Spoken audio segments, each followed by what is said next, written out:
তার মানে আমার বাসার কাজের লোক আমাকে যেটা বলেছে সেটা একদম ঠিক বলেছে। তুমি আমার শরবতের মধ্যে বিষ মিশিয়েছো যাতে আমি ওটা খেয়ে মরে যাই। কিন্তু তোমার সাথে তো আমার কোনো শত্রুতা নেই, তুমি কেন আমার শরবতের মধ্যে বিষ মিশিয়েছো?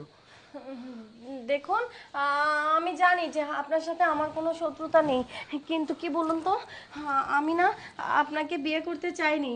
আমার বাবা মা জোর করে আপনার সাথে আমাকে বিয়ে দিয়েছে, আর বলেছে আমার স্বামী যতদিন বেঁচে আছে ততদিন যেন আমি আমার বাবার মায়ের বাড়িতে না চলে যাই সংসার নষ্ট করে।